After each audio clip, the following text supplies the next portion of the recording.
Voilà maintenant un an que notre communauté d'agglomération existe. La CASA, disaient la plupart d'entre nous. L'année 2013 a été prolifique pour elle à bien des égards. Nous avons pu affirmer, je crois, notre territoire sous de multiples facettes. Car quel que soit l'avenir de la métropole du Grand Paris, de la transformation ou non de notre communauté d'agglomération en conseil de territoire, nous avons la conviction que l'intérêt de nos concitoyens nécessite un engagement résolu et puissant du territoire. La communauté d'agglomération s'est mobilisée activement et a contribué à la reprise des négociations avec le Conseil général, le Conseil régional, la SGP, le STIF, l'EPA-ORSA et à la formalisation d'un accord sur le franchissement de la gare des Ardoines en s'engageant elle-même à approuver une autorisation de programme d'1 million d'euros dans le cadre d'une programmation pluriannuelle. Cela a en outre permis, et a surtout permis, la signature du CDT des Grandes Ardoines que nous avons signé à la préfecture au mois de décembre, si je ne me trompe pas.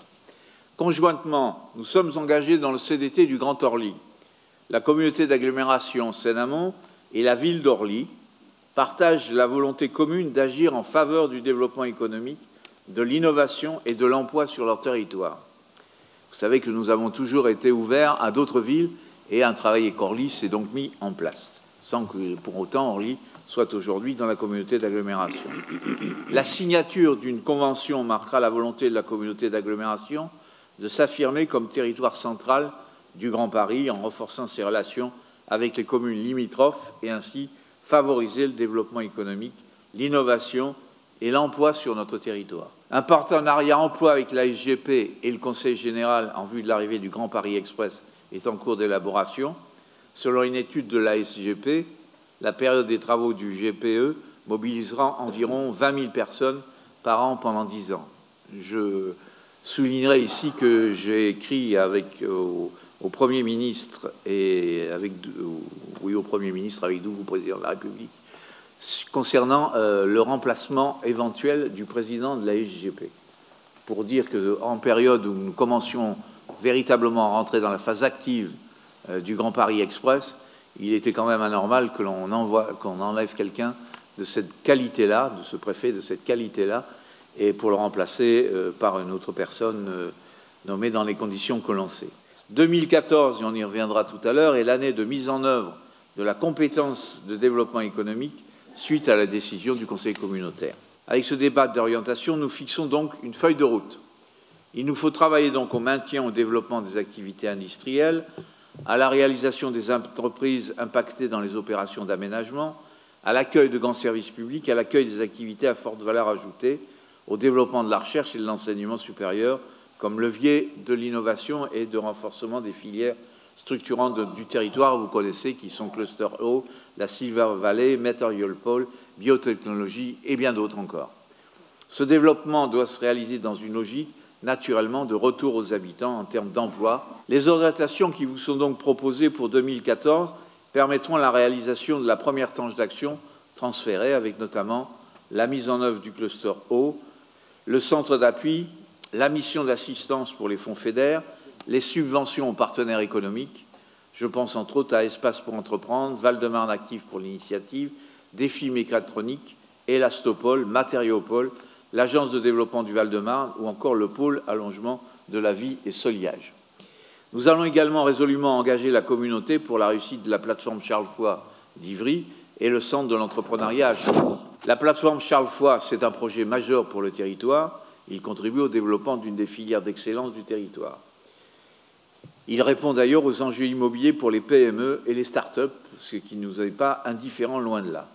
Le centre de l'entrepreneuriat est également un projet essentiel pour le territoire, car le centre doit devenir le lieu central de la création d'entreprises sur l'agglomération, en animant le réseau de différents partenaires des villes qui seront rassemblés et en proposant l'offre de services aux porteurs de projets des 3 villes.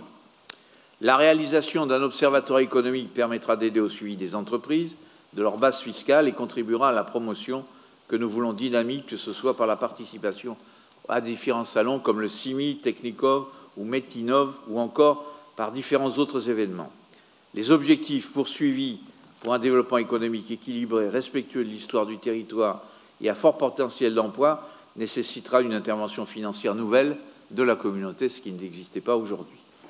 Une attente forte de ces portages, de ces grands enjeux par la communauté d'agglo a été exprimée par ces acteurs et par les villes. Il convient d'y répondre, donc en mobilisant dès maintenant, dès ce budget 2014, les moyens nécessaires, ce qui implique d'engager aussi l'intervention financière de notre agglomération.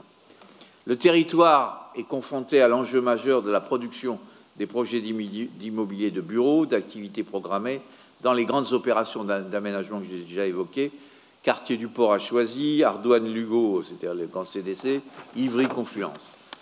Cette sortie positive est loin d'être acquise étant donné l'ampleur des projets. Il s'agit de couvrir, entre guillemets, près de 2 millions de mètres carrés au total sur Seine-Amont, ce qui n'est pas rien. Et le contexte immobilier, notamment dans le tertiaire, est bien difficile, et ce n'est pas le maire de Choisy qui dira le contraire.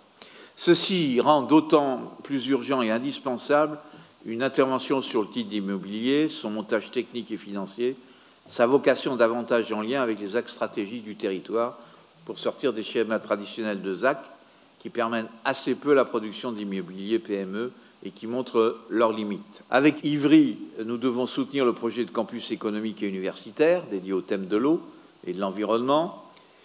Ce projet prévoit de rassembler 1300 étudiants sur le site à 5 ans et 30 millions d'euros d'investissement pour regrouper installations pédagogiques, halles technologiques, formation, expérimentation, centres de ressources et résidences étudiantes. À Vitry, c'est un projet d'implantation d'un campus dédié à l'éco-construction qui est porté par différentes organisations professionnelles. L'ambition du projet est de former les professionnels pour anticiper puis accompagner la mise en œuvre de la réglementation thermique 2020 dans le BTP. Il s'agit de réunir dans un même campus les différents corps de métier, la formation initiale, l'apprentissage, la formation continue, du CAP à l'ingénieur. Il convient de poursuivre en 2014 le travail, si nous voulons affirmer notre territoire, pour des transferts en 2014-2015, pour l'affirmation du territoire, avec une anticipation financière des transferts prévus peut-être dans la MGP, mais ça, on verra ça au fil du temps et comment les choses se développeront dans le cadre de la MGP. Ce travail doit être mené dans le champ des futures compétences. Ça ne veut pas dire qu'on les passera cette année, mais on peut les préparer pour 2014 et 2015.